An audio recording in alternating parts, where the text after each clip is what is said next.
Hi all, അസ്സലാമു അലൈക്കും. Welcome back to my channel. ഈ കേക്ക് കണ്ടോ, ഇത് പ്ലം കേക്ക് അല്ല. എല്ലാവരും വിചാരിക്കും പ്ലം കേക്ക് ആണെന്ന്, പക്ഷേ ആ ഒരു ടെക്സ്ചറിൽ ഞാനിവിടെ ചെയ്തെടുത്തതാണ് കേട്ടോ. സംഭവം ഇത് നമ്മുടെ ദോശമാവിൻ്റെ ബാലൻസ് വന്ന മാവ് കൊണ്ട് ചെയ്തുണ്ടാക്കിയ കേക്കാണ് കേട്ടോ. അപ്പം ഇത് ഒരു എൻ്റേതായിട്ടുള്ള രീതിയിലാണ് ഞാനിത് ചെയ്തിട്ടുള്ളത്. വീഡിയോ കണ്ടിട്ട് നിങ്ങൾക്ക് ഇഷ്ടപ്പെടുകയാണെന്നുണ്ടെങ്കിൽ തീർച്ചയായിട്ടും ലൈക്ക് ചെയ്യാനും ഷെയർ ചെയ്യാനും കമൻറ്റ് ചെയ്യാനും സബ്സ്ക്രൈബ് ചെയ്യാനും മറക്കല്ലേ. അപ്പോൾ സോഫ്റ്റ് ആയിട്ടുള്ള കേക്കാണിത് കേട്ടോ. അപ്പോൾ കുഞ്ഞുങ്ങൾക്കൊക്കെ കൊടുക്കാൻ പറ്റിയ കേക്കും കൂടെയാണ്.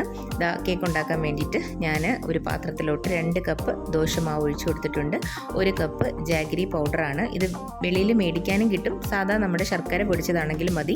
3 ടേബിൾ സ്പൂൺ റവയും 2 ടേബിൾ സ്പൂൺ നെയ്യും, കുറച്ച് ഏലക്ക പൊടിച്ചതും, 1 നുള്ളു സോഡാപ്പൊടിയും, 1 ടീസ്പൂൺ ബേക്കിംഗ് പൗഡറും കൂടെ ചേർത്ത് നമുക്കിതൊന്ന് മിക്സ് ചെയ്തെടുക്കാം. സോഡാപ്പൊടി നേരത്തെ ചേർത്തിട്ടുണ്ടെങ്കിൽ ചേർക്കേണ്ട ആവശ്യമില്ല കേട്ടോ. അപ്പോൾ ഇതേപോലെ ഞാനിവിടെ മിക്സ് ചെയ്തെടുക്കുന്നുണ്ട്. നമ്മുടെ കയ്യിലുള്ള നട്ട്സ് ഏതായാലും നമുക്കിത് ഇതിനകത്തോട്ട് ഇട്ട് കൊടുക്കാം കേട്ടോ.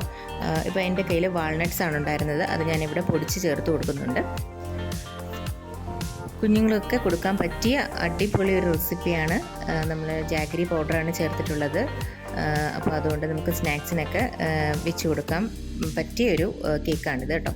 അപ്പോൾ ഇവിടെ ഞാൻ നേരത്തെ തന്നെ പ്രിപ്പയർ ചെയ്ത് വെച്ചിട്ടുണ്ടായിരുന്നു ടിന്ന്. അതിലോട്ട് ഞാൻ മാവ് ഒഴിച്ച് കൊടുത്തിട്ടുണ്ട്. പിന്നെ കുറച്ച് ട്യൂട്ടി ഫ്രൂട്ടിയും കൂടെ ഞാൻ ചേർക്കുന്നുണ്ട് കേട്ടോ. അപ്പം ഇത് ഞാൻ 1 ടീസ്പൂൺ മൈദ ചേർത്തിട്ടൊന്ന് മിക്സ് ചെയ്ത് ചേർത്ത് കൊടുക്കുകയാണ്. കാരണം ഡയറക്റ്റായിട്ട് ചേർക്കുകയാണെങ്കിൽ ചിലപ്പോൾ ഈ ട്യൂട്ടി ഫ്രൂട്ടിയൊക്കെ അടിയിലോട്ട് പോകാൻ ചാൻസ് ഉണ്ട്. അപ്പം ഇങ്ങനെ ചേർക്കുകയാണെന്നുണ്ടെങ്കിൽ മുകളിൽ തന്നെ നമുക്കിങ്ങനെ അടിപൊളിയായിട്ട് കിട്ടും.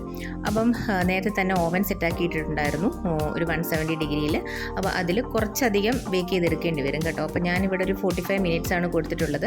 അപ്പോൾ ഇവിടെ സെറ്റായിട്ട് കിട്ടിയിട്ടുണ്ട്. അടുപ്പിലാണെങ്കിൽ നമുക്കൊരു പാത്രം വെച്ച് കൊടുത്തിട്ട് എന്താ പറയുക ചെയ്തെടുക്കാവുന്നേ ഉള്ളൂ, പക്ഷേ കുറച്ച് സമയം വേണ്ടി വരും കേട്ടോ. ഇതേപോലെ നല്ല ഫ്ലഫി ആയിട്ട് സോഫ്റ്റ് ആയിട്ട് കിട്ടിയിട്ടുണ്ട്. കട്ട് ചെയ്യുമ്പോൾ തന്നെ നിങ്ങൾക്ക് മനസ്സിലാവും നല്ല സോഫ്റ്റ് ആയിട്ടുള്ള കേക്കാണിത്. ടേസ്റ്റ് നമ്മുടെ സാധാ കേക്കിൻ്റെ പോലെ അല്ലെങ്കിലും നമുക്ക് എന്താ പറയുക ആ ഒരു ഇത് കിട്ടുന്നുണ്ട്, നല്ലൊരു ടേസ്റ്റ് കിട്ടുന്നുണ്ട്. ആ ജാഗരി പൗഡറിൻ്റെയും ഏലക്കയുടെയും ഒക്കെ ഒരു ഫ്ലേവർ ഇതിലുണ്ട് കേട്ടോ. അപ്പം അടിപൊളിയായിട്ടുണ്ട്. തീർച്ചയായിട്ടും നിങ്ങൾ ചെയ്ത് നോക്കിയിട്ടൊന്ന് ഫീഡ്ബാക്ക് അറിയിക്കാൻ മറക്കല്ലേ. അപ്പോൾ അടുത്തൊരു വീഡിയോ ആയിട്ട് വരുന്നത് വരെ ബായ്.